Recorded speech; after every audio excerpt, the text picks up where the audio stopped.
Hi everyone, and welcome back to our special episode on stopping polio before it starts. Today we're talking about the most important part of this fight.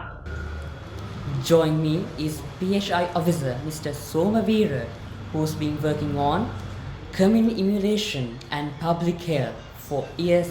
Yes, it is great to have you with us. මම ඉන්දික සෝමවීර මහනුවර මහනගර සභාවේ මහජන සෞඛ්‍ය පරීක්ෂක විදිහට සේවය කරනවා. අද දින October 24 වෙනිදා ලෝක පොලියෝ දිනය සමරනවා. ඒ වෙනුවෙන් මහනුවර ධර්මරාජ විද්‍යාලය සහ මහාමායා විද්‍යාලය ඉන්ටරැක්ට් ක්ලබ් ආයතනය සමග එකතු වෙලා පොලියෝ සම්බන්ධ දැනුවත් කිරීම වැඩසටහනක් සිදු කරනවා. ඒ සම්බන්ධයෙන් අද මම මෙතෙන්ට අවිල්ලා ඉන්නවා. අපි ඉදිරියට මේ වැඩසටහන කරගෙන යමු. පොලියෝ රෝග වැළැක්වීමේ වැදගත්කම. පොලියෝ රෝගය වැළැක්වීමේ වැදගත්කම ගැන කියන්න කලින් මම මුලින්ම පොලියෝ රෝගය ගැන පොඩි හැඳින්වීමක් කරන්නම්. ඇත්තටම බැලුවොත් පොලියෝ රෝගය අවුරුදු 10 ගානක ඉතිහාසයක් තියෙන රෝගයක්. මේක තිස්තෝර 1500 වගේ කාලයක් දක්වා දිවෙනවා. ඒ ගැන අපිට සනාථ කරගන්න පුළුවන් ඊජිප්තු ශිෂ්ටාචාරයේ සෙල්ලිපි අධ්‍යයනය කරොත් ඒවල දක්නට ලැබෙනවා කකුලක් කොර වෙච්ච කිහිලි කරුවලින් යන පූජකවරුන්ගේ පින්තූර.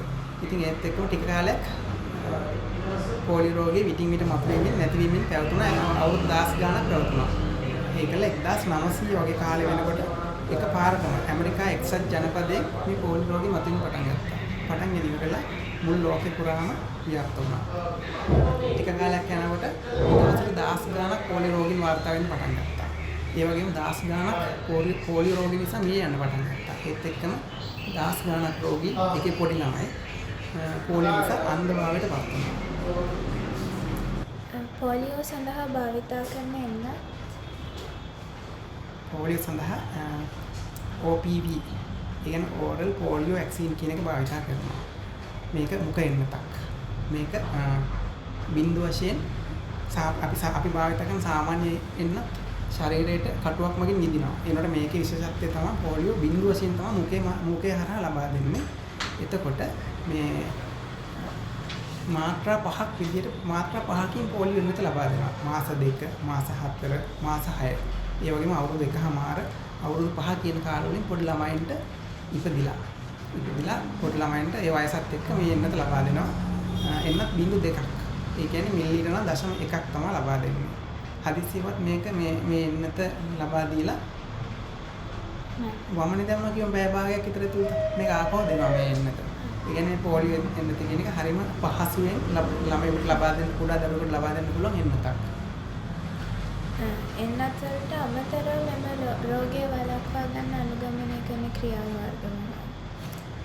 ඇත්තටම මේ රෝගී වළක්වීම අනුගමනය කරන ක්‍රියාමාර්ග ගැන කතා කරන්න කලින් රෝගේ බෝවන විදිය ගැන පොඩි අවබෝධයක් තියෙනවා.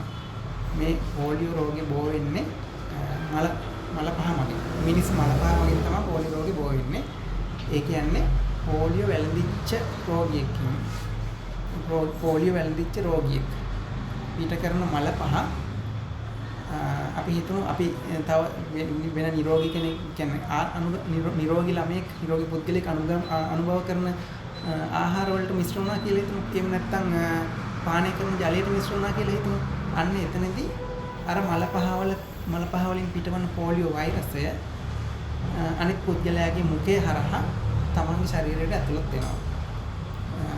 එතකොට පොලියෝ රෝගී මේ එන්නත ලබා දීමට අමතරව අපට පුළුවන් අපේ සනීපාරක්ෂක පුරුදු හොඳ සනීපාරක්ෂක පුරුදු අනුගමනය කරනවා නම් රෝගය ව්‍යාප්ත වෙන ප්‍රදේශයකදී හොඳ සනීපාරක්ෂක පුරුදු අනුගමනය කරනවා නම් රෝගෙ මිදෙන්න පුළුවන්. ඒ කියන්නේ හැම විටම වැසිකිළියක් භාවිතා කිරීම. ඒත් එක්කම මල පහ කුඩා දැන් විශේෂයෙන් මේ පොලියෝ රෝගී වැළඳෙන්නේ කුඩා ළමයින්ට. ඒ කියන්නේ අවුරුදු 3, 5, 7 වගේ 10ට අඩු ළමයින්ට තමයි වැළඳෙන්නේ. දැන් සමහර සමාජවල පොඩි මතයක් තියෙනවා. පොඩි මතයක් නෙමෙයි අත්‍තරම සමහර සමාජවල මතයක් තියෙනවා. පොඩි ළමයෙක්ගේ මල පහ එළියට දැම්මට කමක් නැහැ කියලා. ඇත්තට මේක වැරදි මතයක්. මේ දැන් පොඩි ළමයාටම පොලියෝ රෝගේ වැළඳිලා තියෙන්නේ. ඒතර පොඩි ළමයාගේ මේ මල පහවල පොලියෝ රෝගේ තියෙනවා. පොලියෝ රෝගේ බෝ කරන වෛරසය තියෙනවා. ඒ නිසා මේ මල පහ අපි හිතමු දෙමව්පියන්ගෙන් හරි කාගෙන් හරි කෙනෙක්ගෙන් තව කෙනෙක්ගේ ශරීරයට හෝ එයාගේම ශරීරයට ගිහිල්ලා රෝගේ බෝ වෙන්න පුළුවන්. ඉතින් එතනදී පොලි රෝගේ බෝ කරන එක නතර කරන්න පුළුවන් අපිට මල පහ. හැම වෙලාවෙම පොඩි ළමයාගේ ඉඳලා මේ වැසිකිළියක් භාවිත කරන්න ඕන මල පහ කරන්න. ඒත් එක්කම වතුර උණු කරලා බොන්න ඕන. වතුර උණු කරලා බොන්න ඕන. ඊළඟ කාරණේ තමයි මේ මැස්සෝ. දැන් ওই මල පහ වල ගොඩක් වෙලාවට අපි අහලා තියෙනවා පාචනය වගේ ලෙඩ හැදෙනවා. ඒ වගේම තමයි මේකත් මේකෙදි මේ මැස්සෙක් මගෙන් මේ මල පහ වල තියෙන වෛරසය මැස්සෙක් මගෙන් තවත් කෙනෙක්ගේ ආහාර මත තවත් කෙනෙක් අනුභව කරන ආහාරයක් මත වහලා ඒ වෛරසය ඒ හරහා ශරීරයට ඇතුල් වෙන්න පුළුවන්. අන්න ඒ වගේ ක්‍රම වලින් අපිට පුළුවන් මේ වෛරසය පොලි රෝගේ බෝ වෙන එක නවත්ත ගන්න. නම් ඒක සමහරක් දෙමව්පියෝ කැමති නැහැ එන්නත් ලබා දෙන්න. හරි ඇත්තටම මෙහෙමයි මේ පොලියෝ එන්නත කියන එක. අපි දැන් මම කලින්වත් කිව්වා මේක මේ කටුවක් හරහා හැමට විදින එකක් නෙමෙයි. මුඛය හරහා ආහාර මාර්ගය ඔස්සේ ලබා දෙන එන්නතක්. මේකේ නිවැරදිතාවය ගත්තොත් 100%යි. හරිද? මේක ඊටමත් සාර්ථක ජාතික ප්‍රතිචක්‍රීකරණ පද්ධතිය තියෙන ඊටමත්ම සාර්ථක එන්නතක්. පොලියෝ සඳහා ලබා දෙන මේ මුඛ පොලියෝ ඕරල් පොලියෝ වැක්සින් කියන එක. මේකෙදි අතුරු ආබාධ ඇති වෙන්නෙම නැහැ. අතුරු ආබාධයක් ඇති වුණොත් ඒක මිලියන එකට. ඒ කියන්නේ දසලක්ෂයට එකක් වගේ ප්‍රමාණයක් තමයි අතුරු ආබාධ ඇති වෙන්නේ. ඒකත් පොඩි උණක්. එහෙම නැත්නම් ඩයරි එකක් වගේ දෙයක් තමයි මේ පොලියෝ රෝගය නිසා ඇති වෙන්නේ. ඒ කියන්නේ ඒ වගේ දෙයක් තමයි මීට කලින් වාර්තා වෙලා තියෙන්නේ. ඒ කියන්නේ මේ පොලියෝ රෝගය සඳහා ලබා දෙන එන්නත ඉතාමත්ම ආරක්ෂාකාරී සහ සාර්ථක එන්නතක්.